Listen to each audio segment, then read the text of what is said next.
Saúde a todos com a paz do Senhor.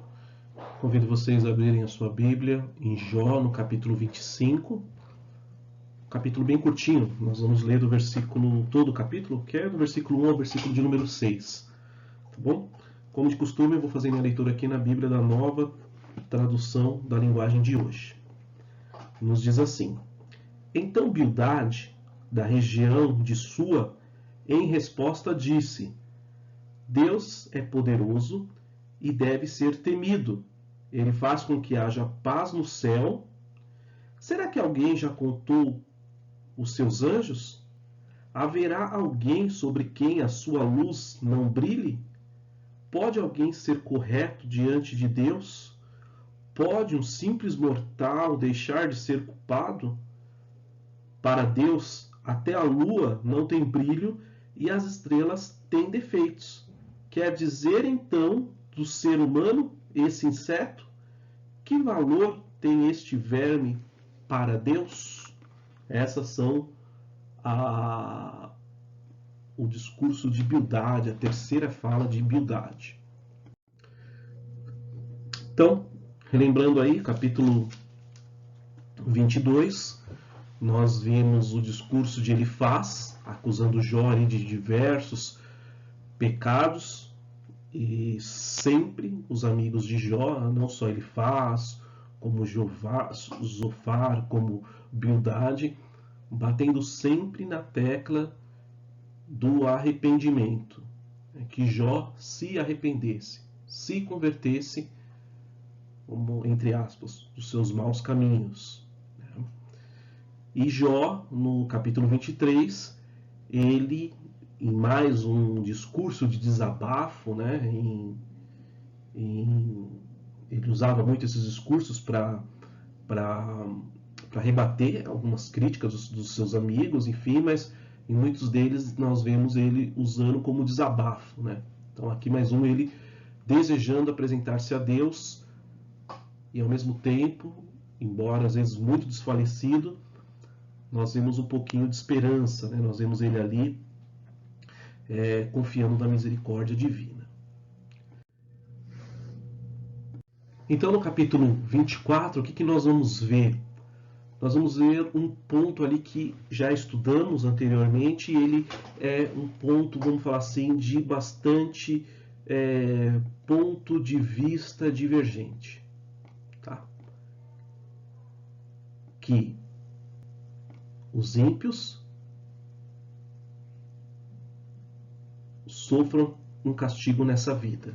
Tá? Essa é a divergência. A divergência entre os amigos de Jó e o próprio Jó. Tá? Os amigos dele insistiam que não, o ímpio, aquele que maltrata os órfãos, as viúvas, esses vão sofrer na terra.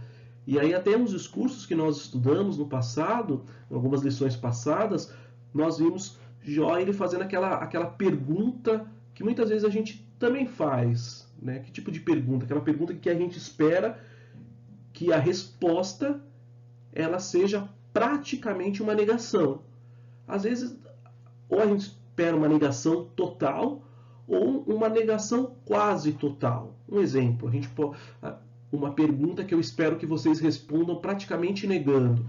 Eu falo assim, vem cá, quantas vezes vocês viram os empresários, grandes empresários brasileiros, distribuindo a sua fortuna? Então, o que eu espero dessa resposta? Vocês falam, talvez vocês vão citar um ou outro. Né?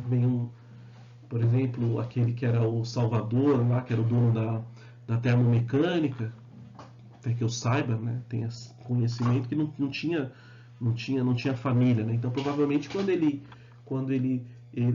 faleceu ali, ele deixou um testamento, se não me falha a memória, foi para alguns funcionários, enfim. Não tinha família, então ele distribuiu a sua riqueza ali para, embora, vamos falar, né, não em vida, mas depois ali para doação, né? Fez doação, talvez até para a própria instituição, que era a termomecânica, né, deve ter deixado ali para aquela organização, né, que era que ele dirigia, enfim, que tem um trabalho muito bacana ali de jovens, né, é uma universidade gratuita, né, não sei os detalhes, né, estou dando um exemplo aqui, talvez eu cometa algum erro, mas esse tipo de pergunta quando se faz, espero que a resposta seja nunca vi, eu falar que eu me lembre, só conheço um de milhares de empresários que existem no nosso Brasil, tá? Então esse é um ponto de divergência entre os dois, vamos falar esses dois grupos, né? Entre grupos não, entre os amigos de Jó e Jó, né? Jó tá sozinho, vamos falar assim, tá solitário, então não dá para classificar que ele tá num grupo, tá? Então Jó, em mais uma oportunidade, em mais um discurso, ele vai nessa linha contestando que os ímpios ali, muitas vezes eles fiquem sem castigo nessa vida, né? Contesta essa ideia que os amigos dele defendiam que eles sofreriam, enfim, tá? Uma expressão que nós vemos nesse versículo 1, né? Visto que o Todo-Poderoso se não encobria os tempos, tá? Nós podemos, esses tempos aí, essa frase, a gente poderia pensar em outra forma, né? Porque os tempos não estão armazenados pelo Todo-Poderoso, mas mesmo assim a gente fala, não entendi direito, né? E aí eu sempre falo, recorram a outra tradução, tá? E aí a nova tradução da linguagem de hoje, que é essa que eu utilizo aqui para sempre fazer a leitura oficial da escola dominical, ela deixa mais claro esse versículo, mais claro a intenção, né? Que seria o quê? Porque Todo-Poderoso não marca um dia para julgar, um dia para fazer justiça aos que são dele, né? Então fica uma frase muito mais clara aí quando a gente lê aqui para entender essa frase aqui que geralmente está na maioria das Bíblias, tá? Então a nova linguagem de hoje ela deixa o sentido mais claro aí para a gente entender qual era o propósito, qual era a ideia por trás do versículo dessa frase. No versículos 2 e 8 nós vemos uma citação que quando nós estávamos estudando as leis em Levítico, estávamos estudando as leis em Deuteronômios, a gente viu várias, né? Então tinha o quê? A gente tinha os 10 mandamentos, né? A gente tinha os 10 mandamentos, e fora isso, a gente tinha uma porção de leis, né, que o povo ali deveria seguir, deveria se atentar. Por exemplo, os 10 mandamentos não falavam diretamente das viúvas, não falavam dos órfãos, tá?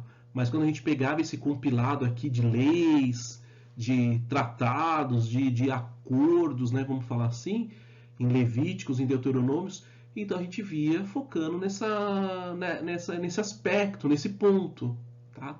E um dos aspectos que nós vimos quando nós estudamos, e aqui é mencionado por Jó, vamos falar assim, é um truquezinho, né? Que truquezinho era esse aí?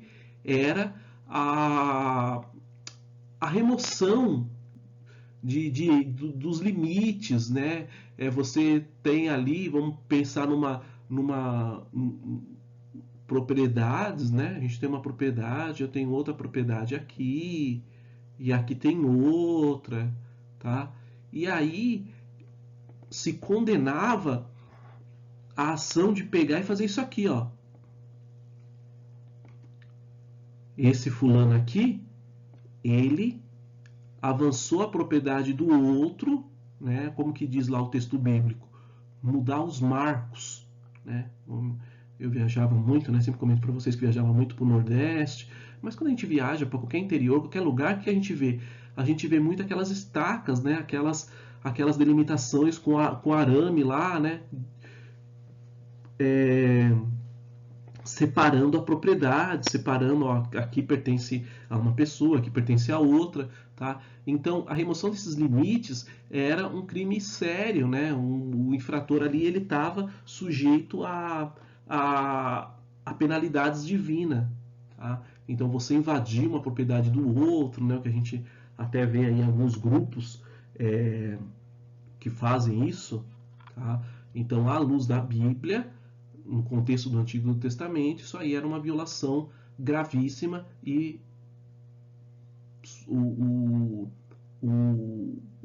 aquele que fazia essa ação estava sujeito, então, às penalidades ali na lei, estava fugindo, estava saindo fora ali dos parâmetros do que a lei estabelecia.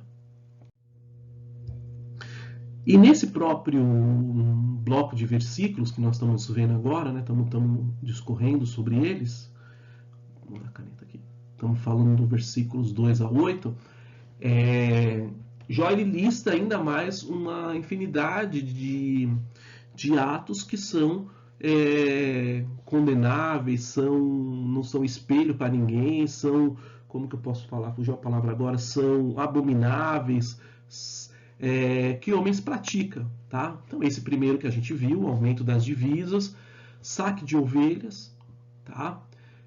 Saque de jumento dos órfãos, tá? Isso aqui, possivelmente aqui vamos classificar como uma tradição da época, tá? Qual que era? Era aqueles que vamos falar assim, que eram, vou usar o termo aqui, né, tentando trazer para nossa realidade, de agiotas, vamos falar assim, né, que emprestavam dinheiros, tá? E qual que era o problema dessa categoria que emprestava dinheiro, tá? Era o famoso abuso, tá? Que a gente vê um exemplo claro.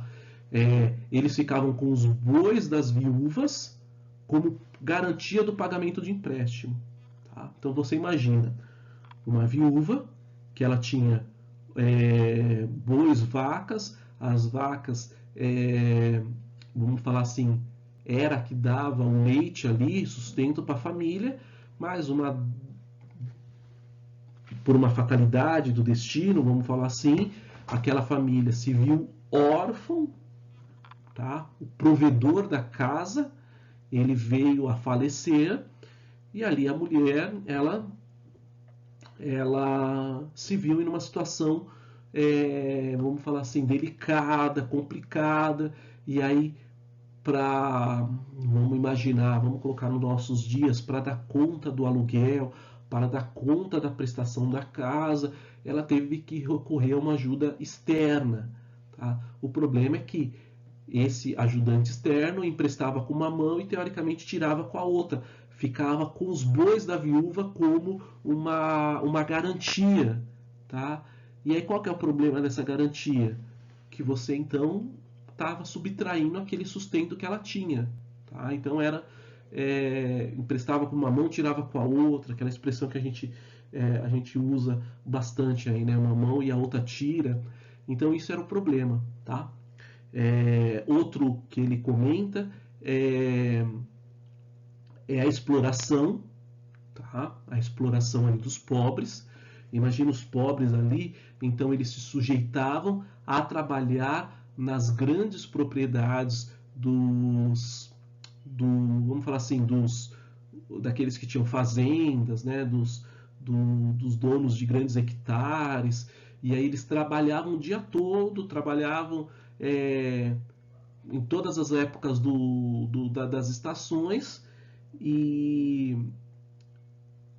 ali eles passavam frio à noite, tá? Porque nenhuma coberta pelo patrão lhe era provido, né?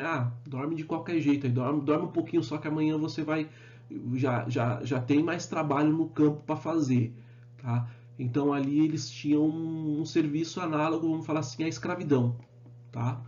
Porque não era oferecido o mínimo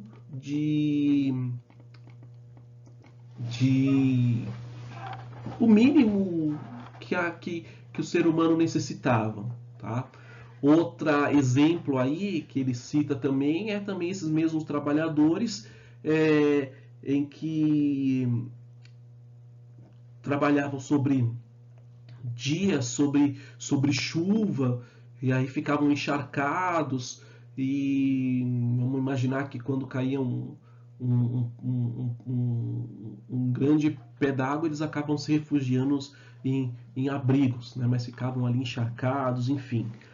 Então eram tudo práticas, né, que alguns homens faziam, né, vamos falar, na grande maioria, 99,99, na população mais vulnerável, nos pobres, naqueles ali que eram seus empregados e cometiam então esses delitos, essas ações condenáveis. E aí nos versículos de 9 a 11, nós vemos uma frase que Jó ele acaba trazendo, repete esse discurso. A gente viu logo lá no comecinho, quando a gente estava estudando sobre Jó, ele fez um desabafo, né, que Deus poderia, ainda ele pequeno, ele ter sido retirado, né, enfim, a sua vida fosse ceifada por Deus, né,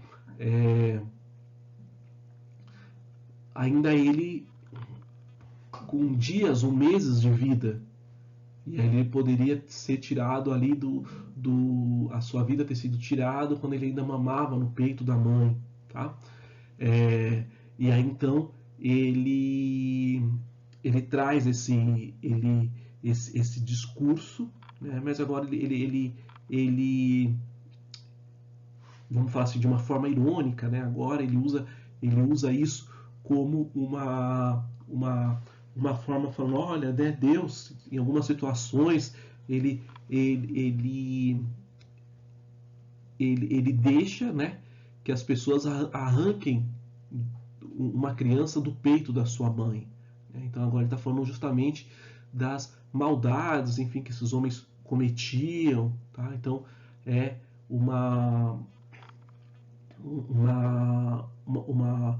mais uma, com base no slide que a gente estava estudando ali atrás, uma maldade, uma perversidade por parte desses homens, tá? E aí lembra também essa frase que quando ele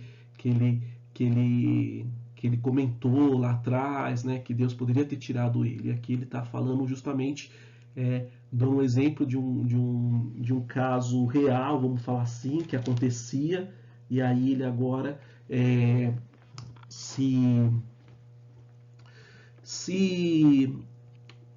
quando você fica transtornado de uma situação, né, você comenta daquela situação e indignado, essa é a palavra, né? Você reclama indignado daquela situação, tá? Os versículos 9, né, diz assim, né? Os perversos pegam órfãozinhos e fazem deles escravos e recebem os filhos dos necessitados como pagamento de dívidas, né? Enfim, tudo algo que era, quando a gente compara, né, com a lei ali do presente em Levíticos, em Deuteronômios, era totalmente contrário, tá? Quando a gente olha a disposição dos livros, né? Então, até já dando dica de ouro aí para o trabalho, vocês vão ver que o livro de Jó ele está no comecinho, né? Ele está ali, ele vai ser colocado ali, vamos falar assim, de certa modo ali em paralelo com o livro de Gênesis, tá? Digamos que eles vão estar aqui meio que na mesma linha, né? E aqui vem surgindo os outros livros, né? Enfim, tá? Então são ações que estão declaradas no livro de Jó, e quando a gente vai lá para o livro de Deuteronômio, para o livro onde tem as leis, nós vimos que perante a lei, perante as orientações presentes lá nesses livros que eram direcionados ao povo de Israel, essas ações que Jó enumera, elas, de fato, à luz do que a gente encontra mais lá para frente nesses livros, estão totalmente fora ali, estão como ações que são fora da lei para o povo de Israel, enfim, as instruções que foi dada ali por Moisés. E aí então no discurso, tá, desses, vamos falar assim, desses pecados sociais, esses crimes que essas pessoas cometiam, tá? Jó agora ele protesta, ele reclama, ele também agora numa visão fica indignado, tá? Que essas pessoas que sofrem isso, elas não sofriam caladas, tá? Elas recorriam à única ajuda que ela tinha, tá? E essa ajuda que ela tinha era o próprio Deus, tá? E na visão de Jó, ele reclama, ele contesta, é que Jó, Deus, ele acabava ignorando, tá? Esses clamores. Ele não respondia aos clamores desse grupo de pessoas que sofriam esses, vamos falar assim, atos violentos contra eles, né? E aí então Jó agora protesta, mas Jó, ele parece que não estava, estou errando hoje, Deus estava supostamente não respondendo esses clamores, não entrando com providência, tá? Então ali Jó ele coloca a sua indignação, tá? Na visão limitada dele, na nossa visão limitada, muitas vezes nós não entendemos, né? Podemos até falar, mas e Deus? Porque Deus não está agindo, tá? Mas tudo tem o seu propósito. Nós vimos, e isso é muito claro na história de Jó, né? Nós sabemos já de antemão como termina a história de Jó, e aí nós ficamos quem não conhece, né, vai ler tudo aquilo, vai falar, meu Deus, olha o que aconteceu, tal. Mas aí nós vemos que tudo tinha um propósito e o nome de Deus foi exaltado, a integridade de Jó foi exaltado e o inimigo ficou envergonhado, tá? Mas isso demorou um tempo, tá? Não foi um dia, não foi 2 dias, não foi algumas semanas, foi um longo período que Jó sofreu, tá bom? Presença conta nesse slide, tá bom? Vocês me avisam. E aí então, Jó, esse discurso dele, né, vamos falar, tá segregado, né, tá falando dessas pessoas que então no começo a gente viu que cometiam essas injustiças contra os pobres, e agora nos versículos 14 e 17, agora ele fala de uma outra categoria, tá? Os assassinos, os adúlteros, os ladrões, tá? E aí ele até cita, né? Os ladrões minam, tá? Uma melhor tradução para esse contexto aí de os ladrões minam, tá? É que os ladrões eles cavavam, tá? Cavavam o quê? Cavavam as casas à noite, tá? Então vamos imaginar que as paredes ali elas eram feitas de tijolos de barro ali, elas poderiam ser perfuradas, tá?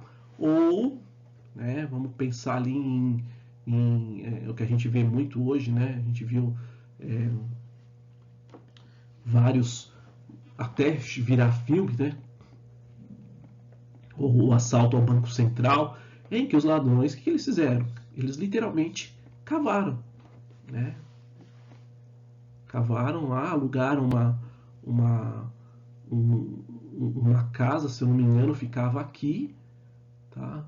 E aí o Banco Central estava lá, tá? E aí eles usaram aqui para cavar um túnel para ter acesso ao Banco Central, tá? Então essa ideia aí que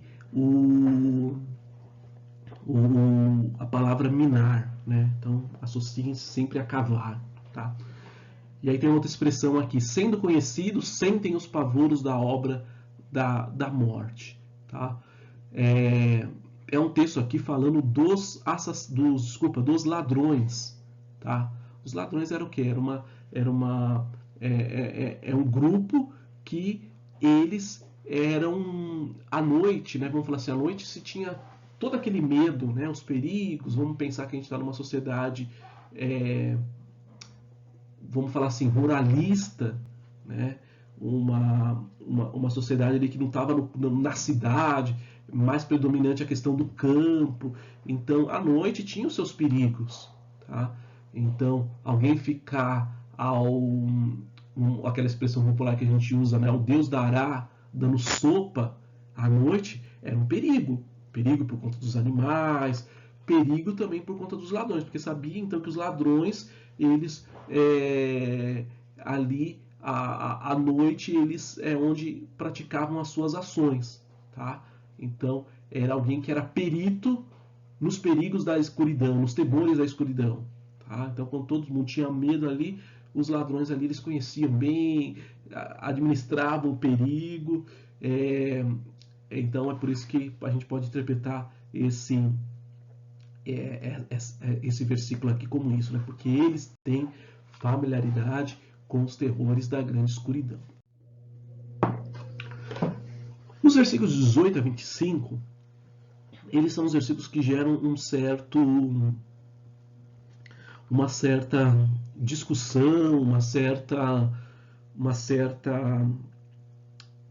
embate entre os estudiosos, os grandes teólogos ali da Bíblia. Qual que é essa discussão? Vamos voltar para um exemplo aqui que a gente falou bastante nas nossas aulas ali, porque muitas delas caíram no período eleitoral. Então, no período eleitoral, o que nós vemos? Nós vemos um candidato, vários candidatos participando de grandes debates pela internet, pelas grandes redes de televisão. E nesses debates acontece sempre um padrão. Né? Qual que é o padrão? A gente vê o candidato A discursando, talvez 2 minutos. E aí o candidato B, né, ele tem direito a fazer uma pergunta, né, uma consideração. O candidato B, ele tem 1 minuto e meio para responder essa pergunta, esse ataque do candidato A. E o candidato A, novamente, aí volta a palavra para ele tem direito à réplica, né? E aí volta para ele tem direito a 1 minuto. Estou dando um exemplo aqui só, tá? E aí o candidato B, ele tem direito a uma réplica, tá? Mais direito a 1 minuto. E para finalizar esse ciclo, o candidato A, ele tem direito à réplica de 30 segundos. Tá? Então, se a gente segue esse padrãozinho, um exemplo aqui, tá?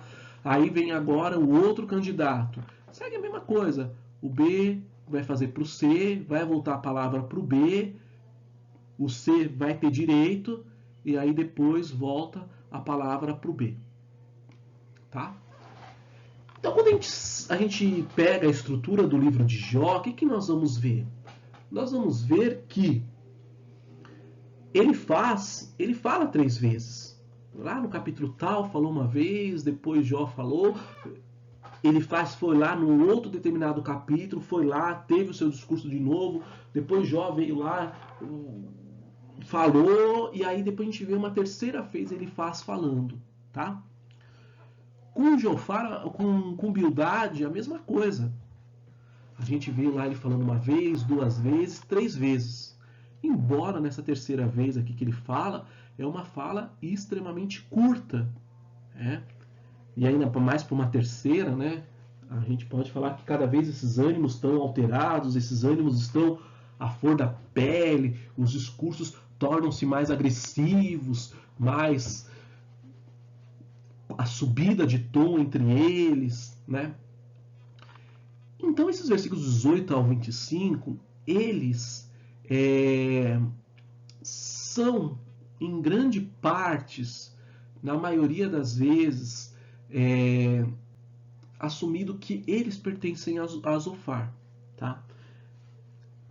Na Bíblia, de estudo pentecostal, nós vemos a separação lá, tá? Que acho que eu estou usando aqui para fazer os slides. Então nós vemos que eles falam que do versículo 1 até o versículo 25, deixa eu abrir aqui minha Bíblia, eles usam o seguinte tema, eles falam, ó, o capítulo 24, do 1 ao 25, ele está baseado, qual que é o título desse capítulo? Ele fala, Jó acontece que os ímpios muitas vezes fiquem sem castigo nessa vida. Tá? Mas em algumas outras Bíblias vai ter essa divisão, como aqui poderia ter essa divisão. Falo, ó, isso aqui é do 1 ao 17, esse tema que eu falei. Porque do 18 ao 25, o tema é a terceira fala de Zofar. Tá? Então a Bíblia aqui na Pentecostal, ela usa essa divisão. Ela fala do versículo 1 ao 25 seriam as falas de Jó. Mas então, né, o pessoal analisando ali, os estudiosos, eles falam que isso aí provavelmente pertencem à fala de Zofar, que é o único que não tem um terceiro ciclo de diálogo. Tá? Só estava consultando aqui, a Bíblia de Genebra usa essa mesma estrutura da Bíblia pentecostal. Tá? Eles atribuem todas essas falas a Jó. Pode ser a fala de Jó? Também pode. Tá? Uma outra, vamos falar assim, aqueles que defendem que não é a fala de Zofar. Defendem não, de fato isso aqui é a própria palavra de Jó. Tá? Jó aqui, ele está fazendo um discurso agora replicando as falas dos seus amigos. Tá? Então ele está fazendo agora. Então vamos imaginar que aqui eu estou num discurso e na minha visão, vamos, né, usar assim o termo, sou radical e falo que todo político é corrupto, todo político sempre está envolvido em falcatrua, todo político só está preocupado no seu próprio umbigo, não está interessado em atender a população, ele tá preocupado no bem-estar dele, no ótimo salário que ele vai ganhar todo mês na regalia. Tá? E aí, se no meu discurso, se vocês sabem que essa é a minha postura, essa é a minha visão, e no meio do discurso eu começo a falar assim, então existem políticos que estão preocupados verdadeiramente com o povo, estão preocupados em combater a corrupção. Aí você fala, mas olha, um discurso totalmente contrário ao que ele prega, ele nunca fala isso, a gente sabe que ele é totalmente radical nesse conceito. Mas pode ser que eu estou falando essas falas repetindo a visão de outra pessoa.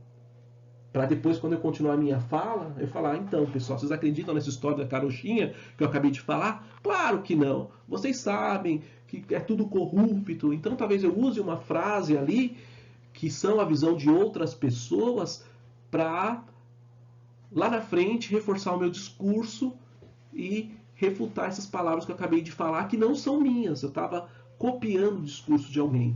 Então, pode ser que, de fato, sejam as palavras de Jó, que ele está copiando aquele discurso que os amigos deles falaram lá atrás, então ele vem agora, repete todas essas palavras, porque nos capítulos seguintes nós vamos ver ele agora contestando, ele agora rebatendo esse discurso dos amigos dele. Então aqui no capítulo, nos versículos 18 e 25, ele está parafraseando os amigos. Tá? Então são essas possibilidades. A primeira é que não, essa fala não é de Jó. Foi inserida aqui no meio. A fala de Jó acabou no versículo 17. Do 18 ao 25 é a fala de Zofar. Qual que é a outra possibilidade? Não, essa fala não é de Jó.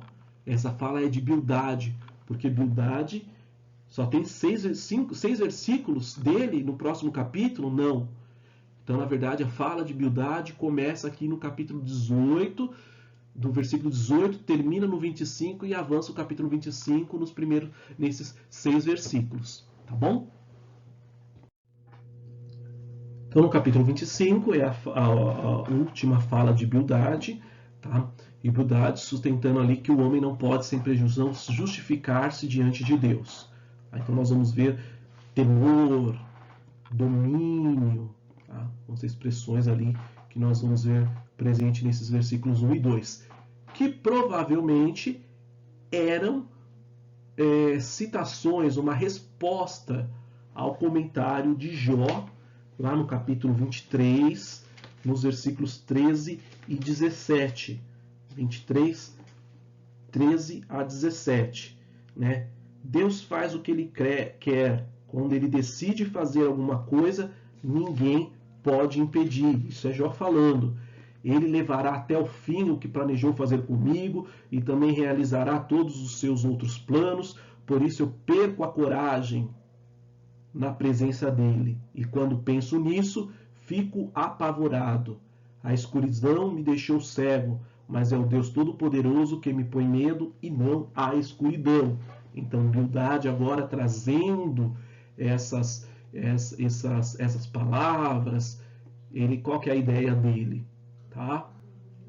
É trazer a questão aí, a mensagem de Jó, quando ele fala ali da supremacia de Deus, que ele enchia de temor, tá? Ficava temeroso diante da supremacia divina. E nós vamos ver como sempre está sendo esse padrão, tá? Ele rebatendo algumas perguntas, tá? Que foram então realizadas por Jó, lá no capítulo 9, tá?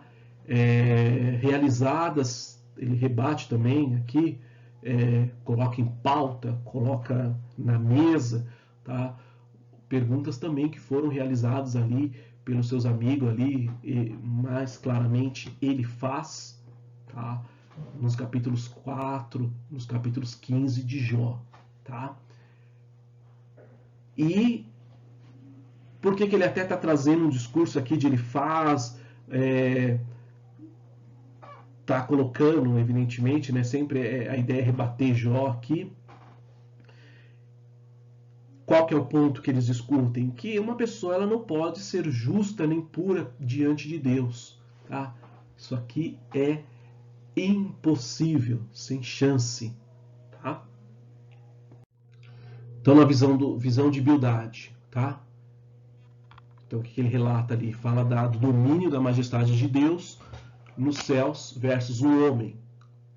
Tá? E aí, qual que é a ideia que ele quer passar aqui? Que nessa visão, nessa comparação, nessa diferença de patamar, ele está falando, o homem, ele é o verme. Tá? E aí vamos pensar num diálogo, num discurso onde, né, na minha visão ali, o pessoal já está perdendo a paciência. Eles jogam pesado. Tá?